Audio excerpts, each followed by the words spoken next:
Virginia. The latest news and recaps in the world of professional wrestling. Welcome to the Wrestling Artistry Podcast. And now, here's your host, Andre Smith.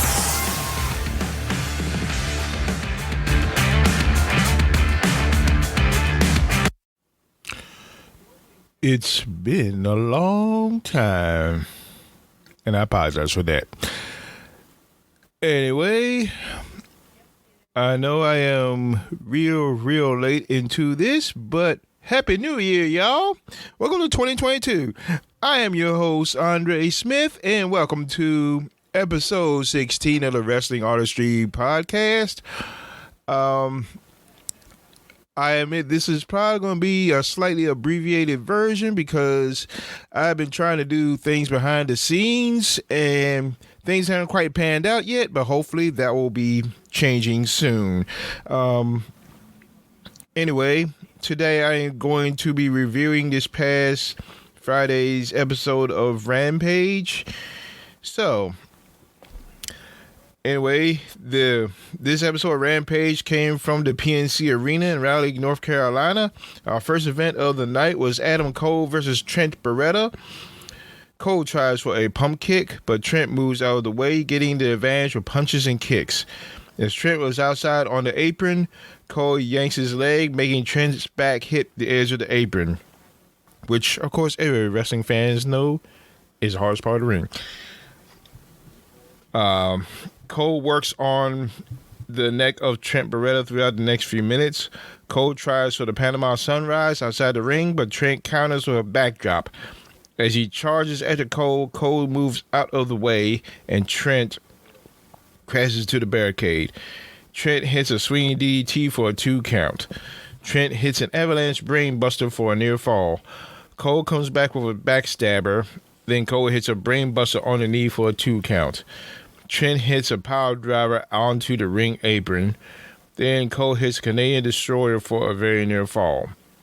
Cole tries for the Panama Sunrise, but Trent counters with a Saito suplex. He follows up with a lariat. Cole hits a super kick, followed by another one to the back of the head. Trent counters another Panama Sunrise attempt with strong zero, but Cole puts his foot on the ropes. Then the gang fight breaks out outside the ring between the rest of the best friends and the super clique. Cole hits a low blow and follows up by lowering the boom for the pinfall victory. They hype up the brewing feud between Mercedes Martinez and Thunder Rosa. Next up is Sean Spears versus Andrew Everett.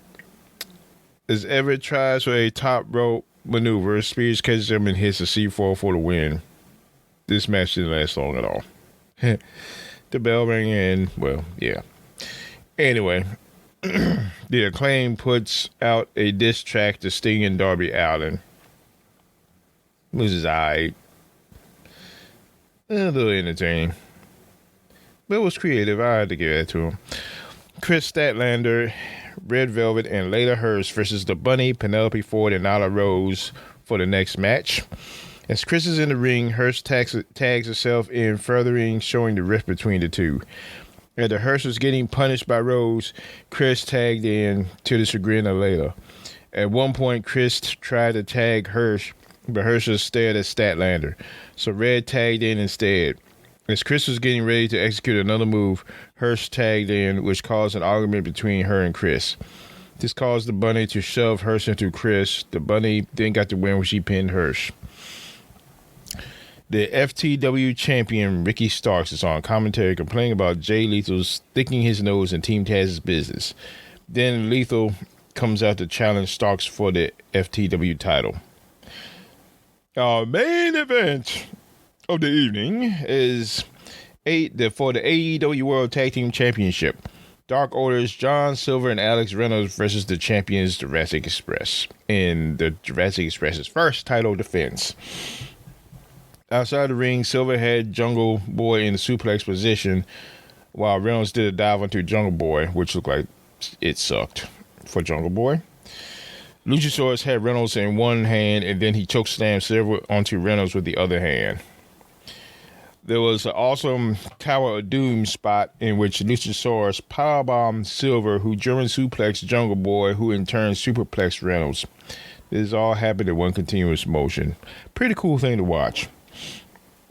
Now, this is the sequence of moves that the Dark Order executed it went by like in seconds. Reynolds hit a rolling punch to Jungle Boy, who then received an enziguri by Silver, followed by a cutter by Reynolds, followed by a German suplex by John, followed by a jackknife roll up by Alex, and still Jungle Boy kicked out at count of 2. That was an awesome sequence of moves. At one point, Jungle Boy jumped over the top rope, executed a hurricanrana to Silver onto the ring apron, thus causing Silver to land onto Evil Uno. Jungle Boy hits a destroyer to Reynolds for a near fall. Then the Jurassic Express hit a double team move to get the hard-fought victory. This was an excellent first title defense by the Jungle Express, and I say it was overall a pretty good show. Now on to some interesting wrestling news. The main thing that got grabbed the headlines this past week was the apparent name change of NXT's Walter. He decided he called himself Gunther or something to that effect, which caused a lot of stink online. It was like basically the assumption was that he was being called a name of a Nazi figure from back in the day, and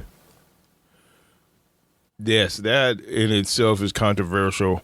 My thing is, I do not understand for the life of me why they would change his name.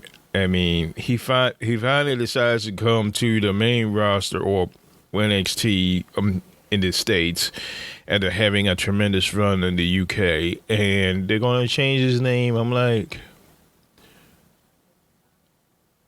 I get they want to try and put their mark on certain things, but good grief, if it's not broke, don't fix it. I mean, there's no reason for that. My theory is that it seems like it's another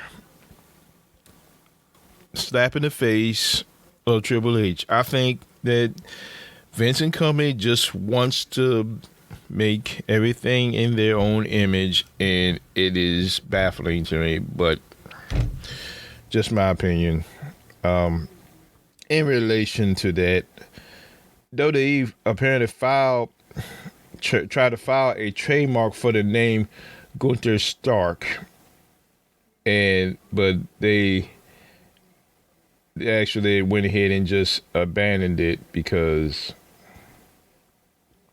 the name was identical to according to PW Insider, was identical to a Nazi U-boat commander in World War II. Boy, oh boy.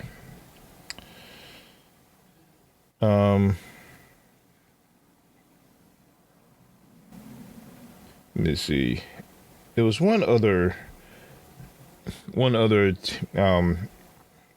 bit of news that I wanted to go over.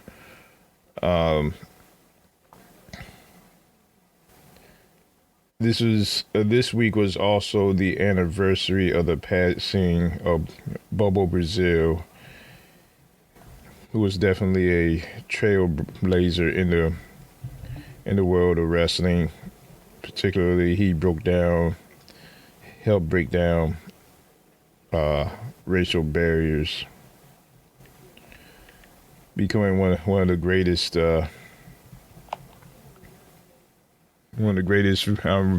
wrestlers of all time, my opinion. Matter of fact, it was today, January 20th, 1998, he passed away.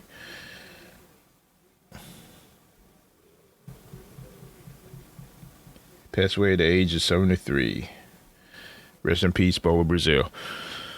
Yeah, that's it for this week's edition of the Wrestling Artistry Podcast. I am going forward. I am going to try and be more consistent. Things been hectic lately, and I sincerely apologize for the multi-week delay in putting this out, and I know that's unfair to y'all, and I apologize for that. You know, life does happen and everything, but I cannot let this lapse any more than need be. So I would do my due diligence to try and be better on staying on top of things. For those of y'all who do take your time out to listen or download this podcast, I truly appreciate y'all, and I thank y'all very much, and I'll continue to do my best to put out the best content that I can, and also to improve on it. Anyway, that's it for this week, and be sure to tune in next time for another edition of the Wrestling Artistry Podcast. And until then, fans, so long for now.